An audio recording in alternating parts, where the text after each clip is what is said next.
Bismillahirrahmanirrahim. Assalamu alaikum wa rahmatullahi wa barakatuh. Bienvenue dans cette 7e leçon.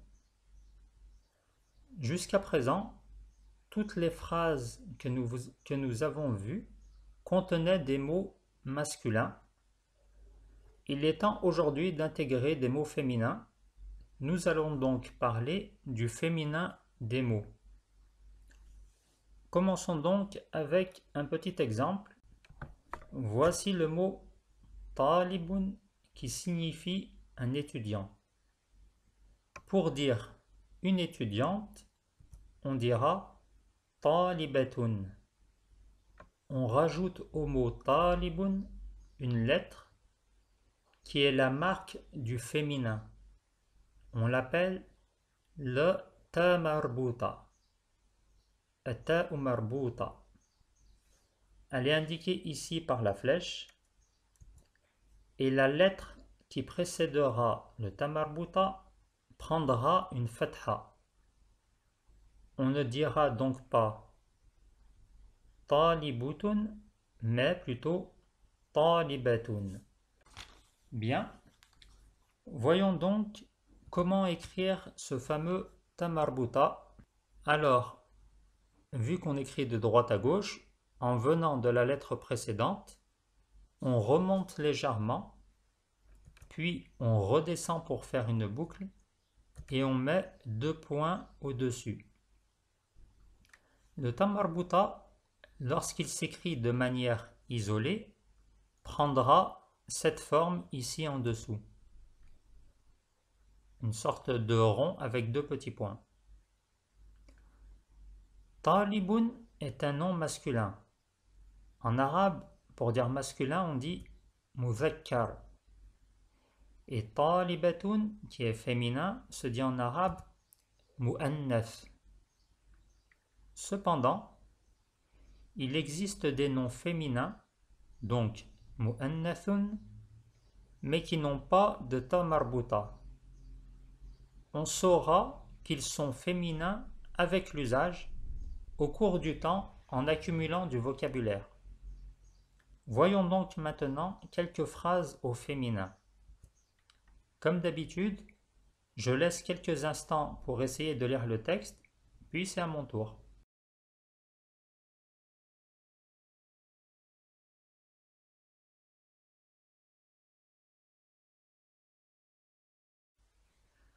Tayyib, il est donc écrit ici Ma hadhihi sayyaratun hiya bunniyatun. C'est-à-dire, qu'est-ce que c'est? C'est une voiture, elle est marron.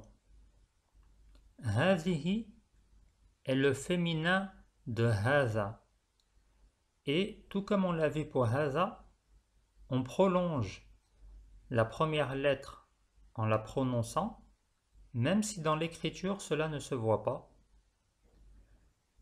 Quant au mot sayyaratun, c'est un nom donc féminin, on le voit par le signe ta marbuta. Et quant au mot marron,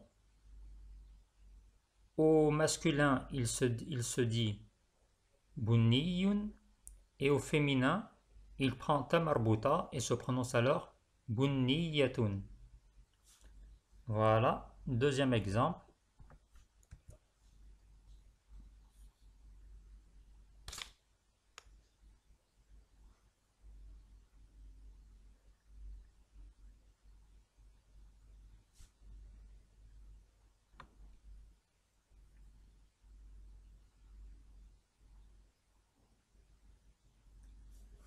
Tayyib, il est donc écrit ici Man anti Ana aminatu Ana muallimatun. C'est-à-dire, qui es-tu? Je suis Amina, je suis enseignante.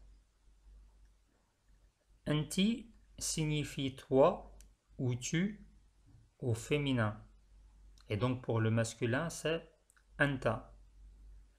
Muallimatun est le féminin de muallimun, enseignant. Voilà donc le principe pour le ta marbuta. J'espère que c'est bien clair. Et maintenant, nous allons parler d'un second sujet au cours de cette leçon. Nous allons parler du COD. En arabe, on dit al-maf'oul bihi, et donc l'équivalent français, c'est le COD, le complément d'objet direct. Et al-maf'oul bihi sera donc un nom commun, un nom propre, qui va compléter le sens de la phrase verbale. Prenons donc un exemple pour bien cerner cela. Je lis tout de suite. Yarsilul waladul bisata. Ce qui signifie l'enfant ou le garçon lave le tapis. Yarsilu est le verbe et el waladu est le sujet. Notre dernier mot, el bisata, signifie le tapis et c'est donc le COD. Le sujet, el waladu, fait l'action. Notre dernier mot, el bisata, qui signifie le tapis, est donc notre maf'oul bihi, c'est-à-dire le COD. Le sujet, el waladu, fait l'action et el maf'oul bihi subit l'action. Ici, donc, le tapis, c'est celui qui se fait laver, donc il subit l'action. Ou bien, el maf'oul bihi est directement lié à l'action. Ainsi, notre nom qui à la base se prononce bisatun, tapis, bisatun, vu qu'ici il est maf'oul bihi, alors il va devenir mansoub, c'est-à-dire qu'il va prendre à la fin du mot une fatha. Quand il est écrit normalement, on dit bisatun ou al bisatu et il a une damma et on dit qu'il est marfoua. Mais quand c'est un maf'oul bihi, COD, il devient mansoub et prend alors une fatha. Prenons un second exemple.